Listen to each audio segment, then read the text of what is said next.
نحمده ونصلي على رسوله الكريم اما بعد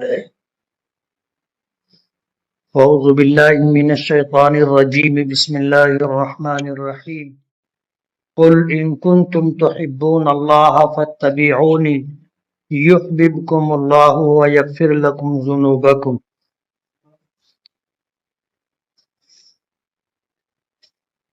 صدق اللہ العظیم۔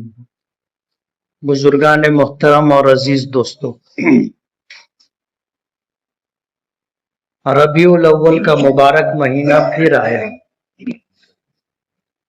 ربیع الاول کا یہ مہینہ صرف آپ کی ولادت مبارکہ سے موسوم ہے، منسوب ہے، اور ہر سال اس کی آمد ہوتی ہے،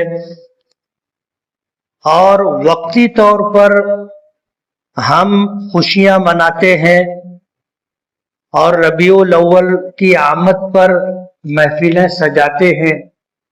سرکار دو عالم صلی اللہ علیہ وسلم کی سیرت مبارکہ کے عنوانات سے جلسے ہوتے ہیں، آپ کی زندگی کا تذکرہ ہوتا ہے، اور اس بات کا اعادہ کیا جاتا ہے کہ دین و دنیا کی کامیابی اللہ اس کے رسول کے احکامات کے ماننے اور تابعداری میں۔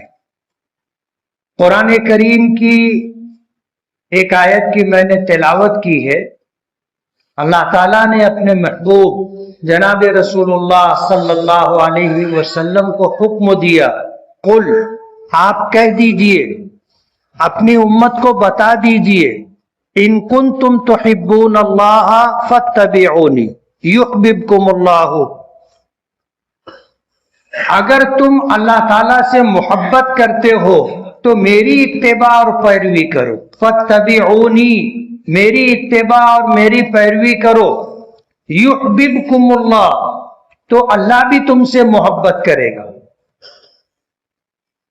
اس کائنات کا خالق اور مالک اللہ ہے، اور اس پوری کائنات میں اسی کا حکم چلتا ہے۔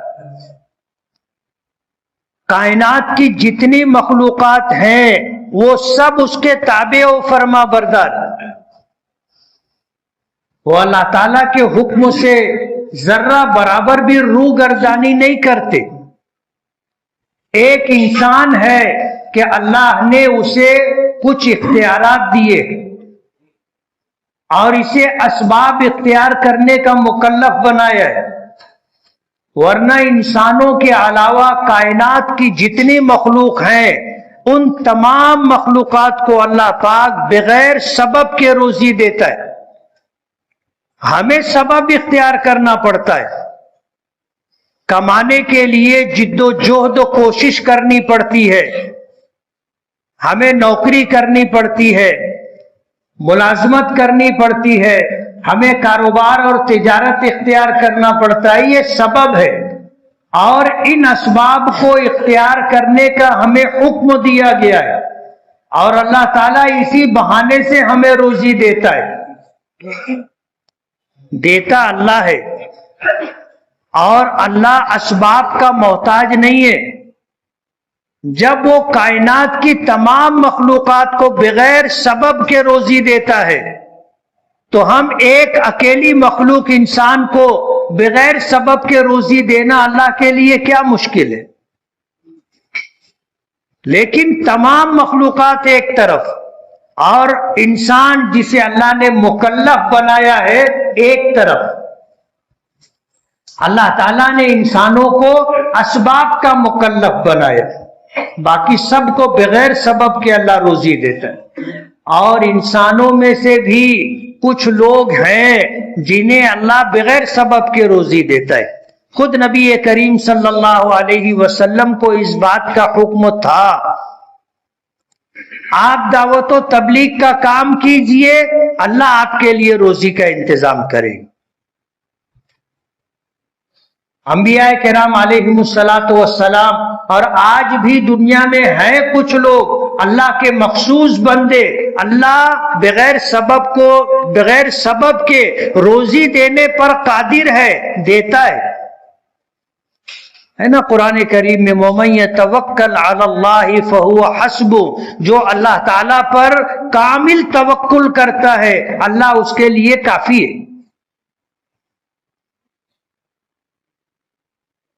تو یہ دنیا دار الاسباب ہے اور ہم انسانوں کو اللہ نے اسباب اختیار کرنے کا مکلف بنایا ہے۔ اللہ اسی بہانے سے ہمیں روزی دیتا ہے، لیکن اللہ اسباب کا پابند نہیں ہے۔ اس کائنات میں اللہ جو تصرف کرنا چاہے کر سکتا ہے بلا اسباب کے۔ نبی کریم صلی اللہ علیہ وسلم کا اس مبارک مہینے میں آنا اور اس مہینے کا ہر سال آنا یہ اہم نہیں ہے۔ آپ اس پر غور کریں کہ آپ کا آنا تاریخ انسانیت کے رخ کو موڑ دینا ہے اور ہمیشہ کے لیے موڑ دینا ہے۔ آپ کی آمد سے پہلے دنیا کہاں تھی آپ غور کرو، آپ پڑھو تو اندازہ ہوگا۔ جہالت کی تاریکیاں عام تھی اور ظلم و جبر کا قانون تھا، جس کی لاٹھی اس کی بھینس۔ جو طاقتور تھا وہ کمزوروں پر ظلم کرتا تھا، اور کمزور ہونا اس زمانے میں سب سے بڑا گناہ تھا کہ ہر ظلم اور ہر برائی ان کی طرف منسوب ہوتی تھی۔ کمزور ہونا گناہ تھا، جو طاقتور تھا وہ ظلم و جبر کے ذریعے جو چاہتا تھا وہ کرتا تھا۔ عقل معاف ہو چکی تھی، دنیا تاریکی میں اندھیرے میں ڈوبی ہوئی تھی،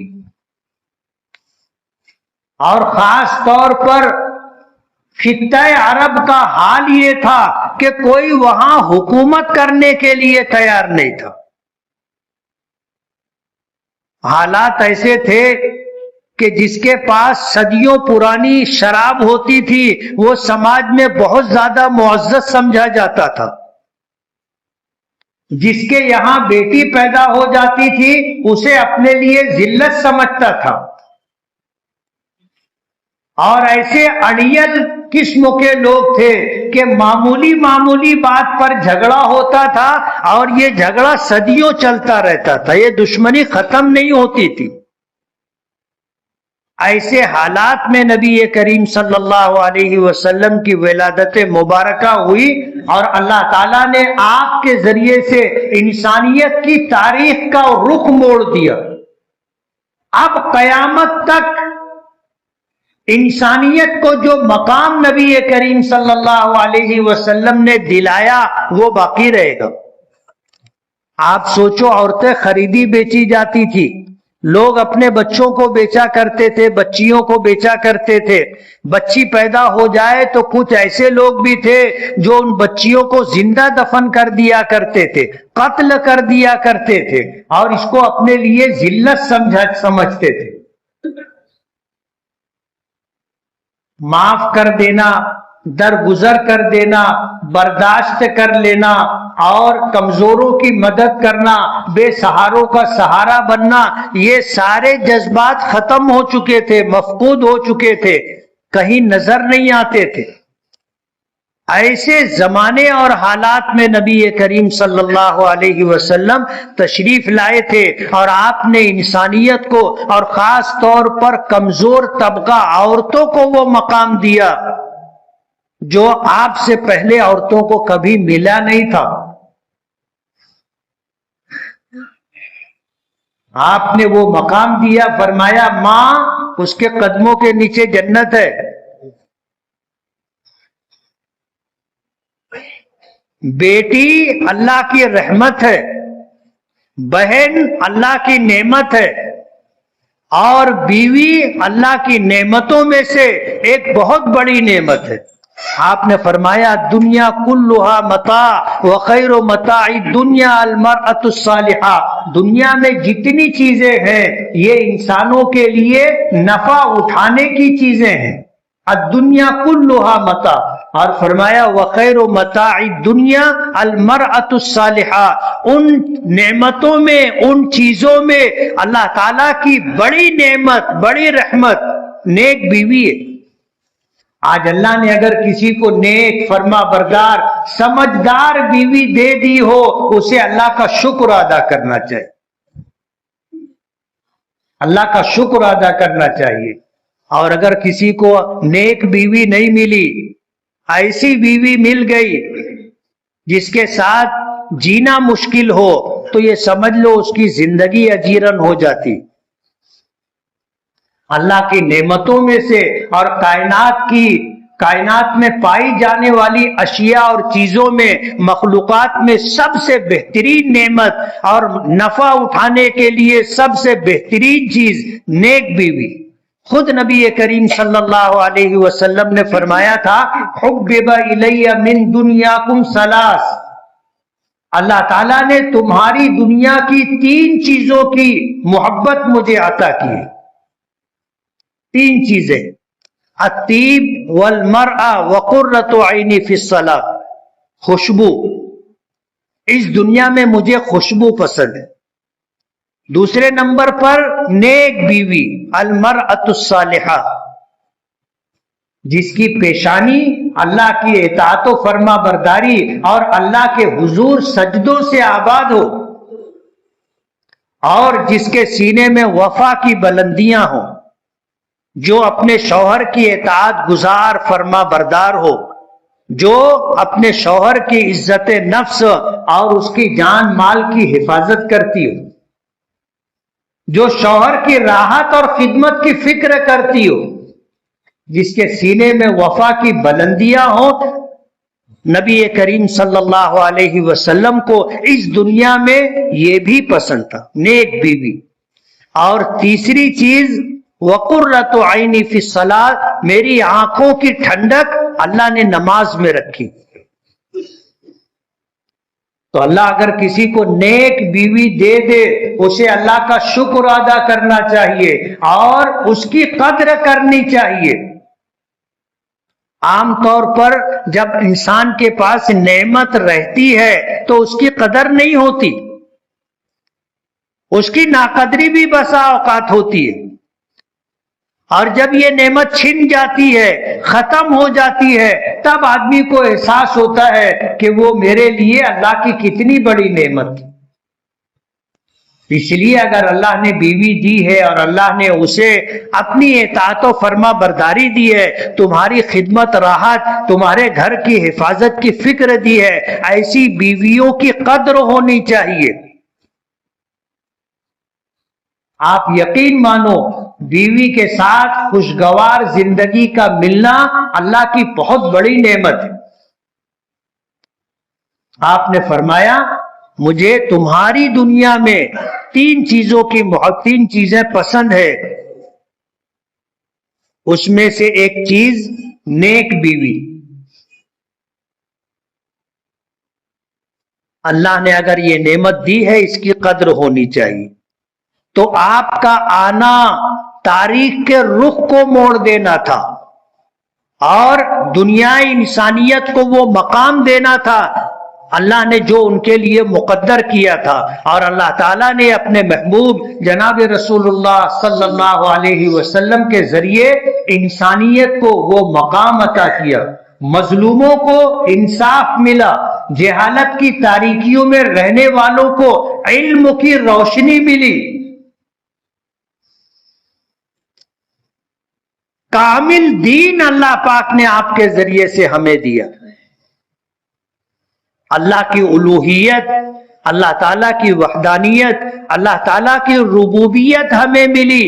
اس کائنات میں سب سے بڑا ظلم اللہ کے ساتھ اس کی ذات و صفات میں کسی کو شریک کرنا ہے۔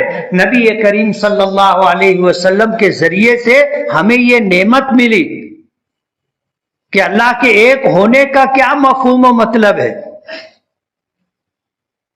اللہ تعالیٰ کی الوہیت کیا ہے، ربوبیت کیا ہے، یہ ہمیں اور پوری کائنات اور پوری انسانیت کو اللہ کے محبوب جناب رسول اللہ صلی اللہ علیہ وسلم نے بتایا.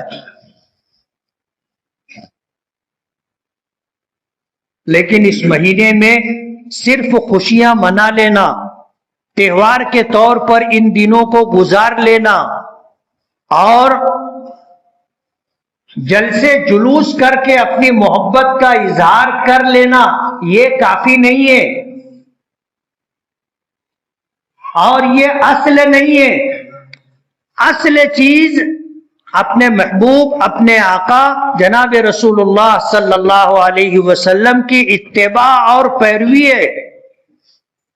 ہم زبان سے محبت کے عشق کے دعوے کریں اور ہماری زندگی آپ کی اطاعت و فرما برداری اور سنت و اتباع کے جذبے سے خالی ہو تو یہ تو نفاق ہے.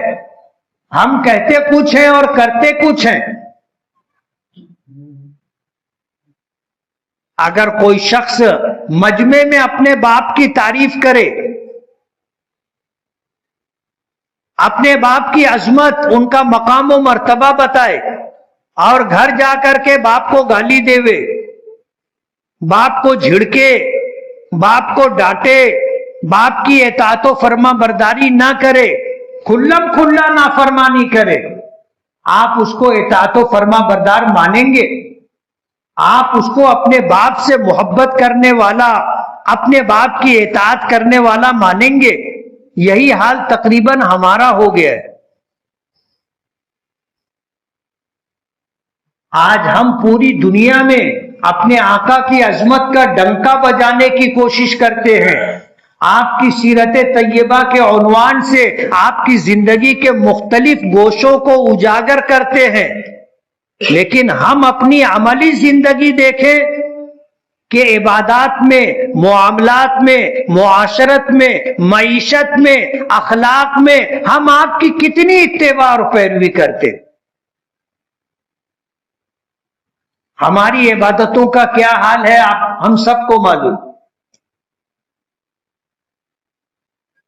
ایک معمولی سی عبادت جس کے لیے زیادہ وقت نہیں لگتا، نماز، آج ہم وہ نہیں پڑھ پاتے. 24 گھنٹوں میں 5 وقت کی نماز، ایک نماز کے لیے کتنا وقت لگتا ہے آپ جانتے ہیں. اس نماز کی ہم سے پابندی نہیں ہوتی. سال میں ایک مرتبہ ہمیں روزہ رکھنا ہے مہینے بھر کا، ہم سے وہ نہیں ہوتا. سال میں ایک مرتبہ اپنے مال میں سے، اپنی مکمل کمائی میں سے جو خرچ ہو کر کے بچا ہے اس میں سے ایک مرتبہ 2.5% نکال کر غریبوں کو دینا ہم سے وہ نہیں ہوتا. حج، عمرہ، حج زندگی میں ایک مرتبہ فرض ہے. ہم میں کتنے لوگ ہیں جن پر حج فرض ہے وہ نہیں جاتے. لوگ مسئلہ پوچھتے ہیں کہ اماں ابا کو حج کے لیے بھیجنا ہے، جانے کے لیے تیار نہیں. اولاد چاہتی ہے کہ میں ہو کر کے آ جاؤں، لیکن سماج کی وجہ سے وہ یہ کہتے ہیں کہ لوگ کیا کہیں گے کہ ماں باپ نے حج نہیں کیا، یہ بہت دھدانا تھا حج کرنے کے لیے. لوگ آ کے مسئلہ پوچھتے کہ اگر ماں باپ کو بھیجنا چاہو تو وہ جانے کے لیے تیار نہیں ہے، اور جن لوگوں کو بھیج دیا جاتا ہے وہ وہاں جا کے روم میں پڑے رہتے ہیں، اللہ کے گھر پہ جاتے بھی نہیں. ہم تو اپنی آنکھوں سے دیکھتے ہیں. ایک بڑی تعداد ایسے لوگوں کی ہوتی ہے جو آ گئے حج پر تو حج کر لیتے ہیں، باقی ان کو وہاں کی عبادتوں سے اور وہاں کے مقام مقدسہ سے کوئی لینا دینا نہیں. اپنا وقت سونے میں، اپنا وقت جو ہے بازار میں، اور اپنا وقت بلڈنگ میں رہ کر کے گزارتے. واپس جانے کی جلدی رہتی ہے. کچھ لوگ ہوتے ہیں جو وہاں مرنے کی تمنا کرتے، جاتے ہیں تو وہاں رہنا چاہتے، ورنہ ایک بڑی تعداد ایسے لوگوں کی ہوتی ہے جو حج پہ جانا نہیں چاہتے، لیکن سماج کی وجہ سے، اولاد کی وجہ سے چلے جاتے ہیں اور جا کر وقت گزاری کرتے ہیں اور واپس آتے ہیں۔ ایک صاحب کی طبیعت خراب ہو گئی، بہت رو رہے تھے، لوگ پریشان تھے، ہم لوگوں سے کہا کہ یار طبیعت خراب ہے اور اتنا رونا دھونا ہے کہ سمجھ میں نہیں آتا، چل کے تھوڑا مل لو۔ ہم لوگ گئے، جا کر کے ان سے ملے اور ان سے پوچھا کہ چاچا آپ اتنا رو کیوں رہے ہو؟ بیماری ہے، علاج ہو جائے گا، اور ایسا تو نہیں ہے کہ تم کبھی بیمار نہیں ہوئے، گھر پہ بھی بیمار ہوئے، اچھے ہو گئے نا، یہاں بھی اچھے ہو جائیں گے۔ بڑی مشکل سے انہوں نے اگلا کہ بولے میں مر جائوں۔ ان کو وہاں مرنا نہیں تھا اور ان کو ایسا خوف ہو گیا تو بولے میں مر جاؤں۔ ارے میں نے کہا کہ چچا یہاں مرنے کے لیے نصیب لگتا ہے، یہاں مرنے کے لیے نصیب لگتا ہے، تمہارے جیسے ہمارے جیسے یہاں کہاں مرنا، ملو مرو گے نہیں تم، بالکل مت گھبراؤ، اطمینان رکھو، اچھے ہو جاؤ گے، وہیں مالیگاؤں میں جا کے مرو گے تم۔ ایسا بھی ہوتا ہے۔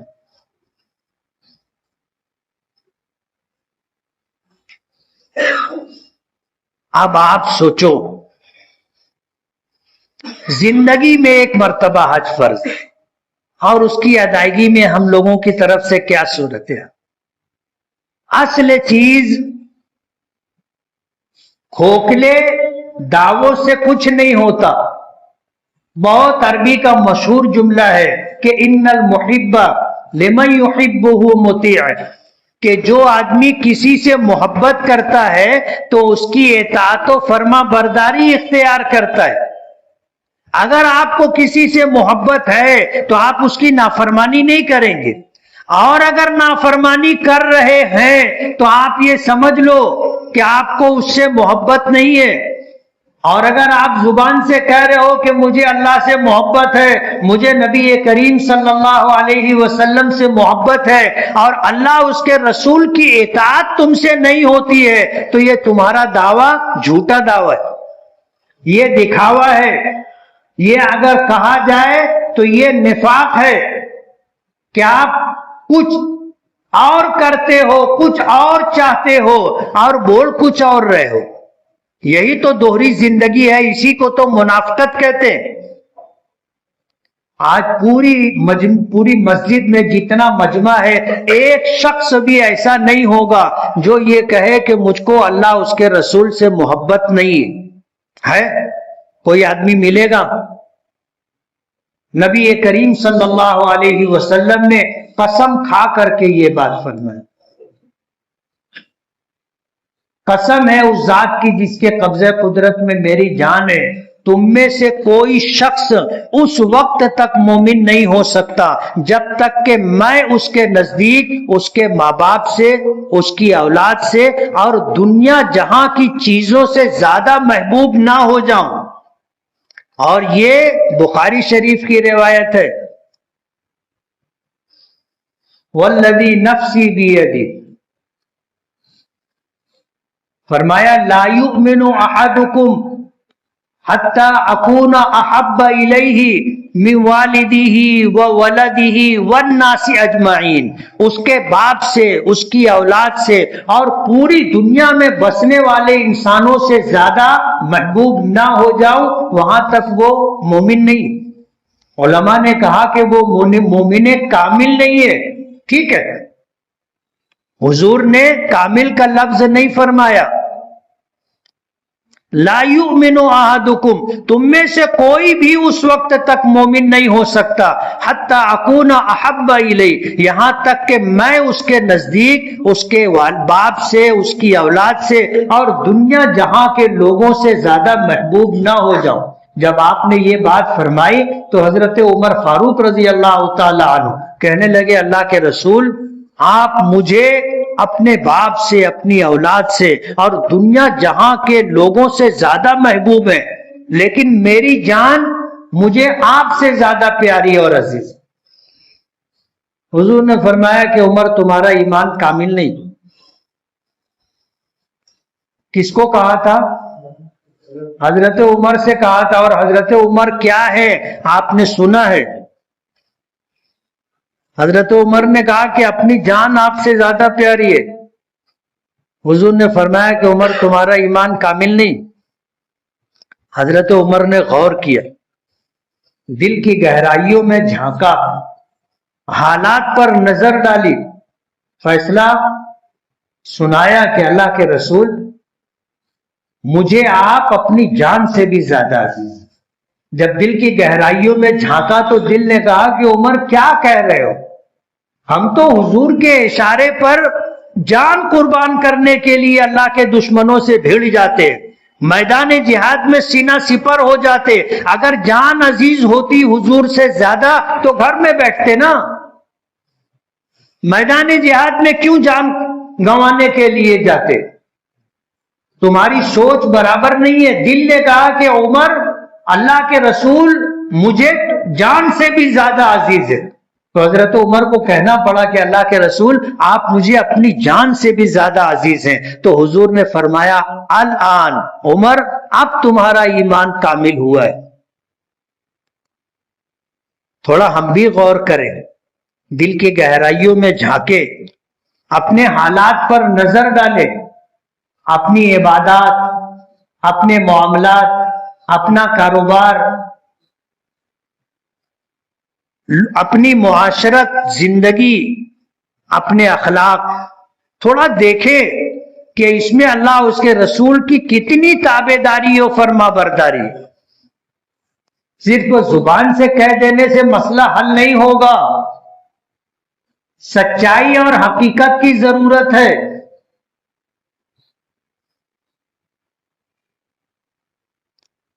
اللہ ہمیں امتحان میں نہ ڈالے، ورنہ جب امتحان آتا ہے تو آدمی کا فیصلہ بتاتا ہے کہ یہ ادھر ہے کہ ادھر ہے۔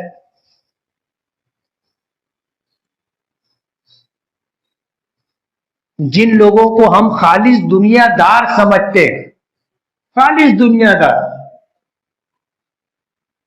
کہ بھئی اس کو کیا لینا دینا اسلام اور دین و مذہب سے، لیکن ان کا بعض عمل یہ بتاتا ہے کہ ان کے پاس ایمان کس درجے کا ہے۔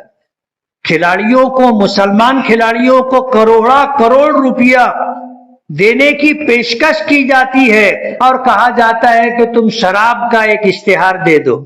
انہوں نے انکار کر دیا کہ اگر تم کروڑ تو کیا اگر پوری دنیا بھی دے دو گے تو میں شراب کا اشتہار نہیں بنوں گا، میں مسلمان ہوں۔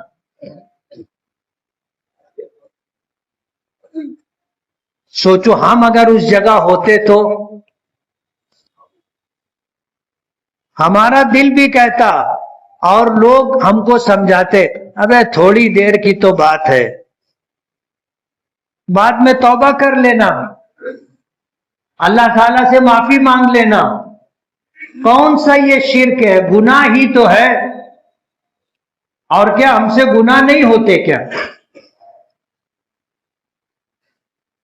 آزمائش اور امتحان سے اللہ بچائے، لیکن آپ تنہائی میں غور کریں کہ اپنے پاس ایمان ہے، اپنے پاس اللہ اس کے رسول کی سچی محبت ہے، ہماری عبادات میں، ہمارے کاروبار میں، ہمارے معاملات میں، ہماری معاشرت میں، ہمارے گھر میں، ہمارے بیوی بچوں کے ساتھ، دوست و احباب کے ساتھ ایک مسلمان ہونے جیسا معاملہ ہم کرتے ہیں یا نہیں کرتے؟ کیا کبھی ہمارا ایمان ہمیں اللہ اس کے رسول کی نافرمانی سے روکتا ہے؟ یا ہم بغیر کسی جھجک کے گناہ کر لیتے؟ کبھی آپ غور کرو، کوئی دوسرا ہم کو بولے تو ہم کو برا لگے گا اور لگتا ہے، لیکن ہم اگر اپنے معاملات کو خود دیکھیں تو ہم خود اپنے بارے میں فیصلہ کر سکتے نا کہ کیا ہمارا ایمان، کیا اللہ کے رسول کا امتی ہونا ہمیں کسی گناہ سے روکتا ہے؟ ہم گناہ کرنے لگے اور پھر یہ بات آ جائے کہ بھئی اللہ کی نافرمانی ہے، نہیں کرنا، یہ رسول کی سنتوں کی خلاف ورزی ہے، ہمیں نہیں کرنا ہے۔ کبھی ایسا ہوتا ہے؟ ہم تو گناہ دھڑلے سے کر لیتے نا، اور ایسا بھی ہوتا ہے کہ کبھی اگر کسی کو اس طرح ٹوکو، ارے بولے جاؤ اپنا اپنا دیکھو، سننے کے لیے بھی تیار نہیں رہتے. تو زبانی دعویٰ ہمیں کام نہیں آئے گا، عملی زندگی چاہیے. اور اس دنیا میں کامیابی کا واحد راستہ ہے ایمان والوں کے لیے اللہ اس کے رسول کی اتباع اور پیروی. اللہ اس کے رسول کی اتباع و پیروی چھوڑ کر کے ہم کوئی بھی طریقہ اختیار کر لیں، مغربی تہذیب کو اپنا لیں، ان کے افکار کو اپنا لیں، دنیا میں مال و دولت مل جائے اور ہم سمجھے کہ مال و دولت کی وجہ سے ہمارے مسئلے حل ہو جائیں گے، ہم کو کسی سیاسی پارٹی کا اور کسی سیاسی شخصیت کا سپورٹ مل جائے اور ہم سمجھے کہ ہم کامیاب ہو جائیں گے، یہ سب دھوکہ ہے. مسلمان کی کامیابی صرف اللہ اس کے رسول کی اطاعت و فرما برداری میں ہے. یہ ایک جملہ یاد رکھنا، چاہے کچھ یاد رہے نہ رہے. ایک ایمان والے کی کامیابی صرف اور صرف اللہ اس کے رسول کی اطاعت و فرما برداری میں ہے. اس کے علاوہ کوئی سیاسی فیصلہ، کوئی سیاسی شخصیت، کوئی سیاسی پارٹی، کسی کا مال، کسی کی شہرت، کسی کا دبدبہ اور کسی غیر قوم کی تہذیب و کلچر، ان کے افکار ہمیں کامیابی نہیں دلا سکتے. ہماری کامیابی صرف اور صرف محمد الرسول اللہ صلی اللہ علیہ وسلم کے دین اور اللہ اس کے رسول کی اتباع اور پیروی میں ہے، بس. اس کے علاوہ کہیں ہمارے لیے کامیابی نہیں ہے، ہر جگہ ناکامی ہے، 100% ناکامی. اور اللہ اس کے رسول کی اتباع و پیروی میں 100% کامیابی ہے. اللہ ہمیں عمل کی توفیق عطا فرمائے. وآخر دعوانا ان الحمد للہ رب العالمین. جن لوگوں نے سنت نہ پڑھی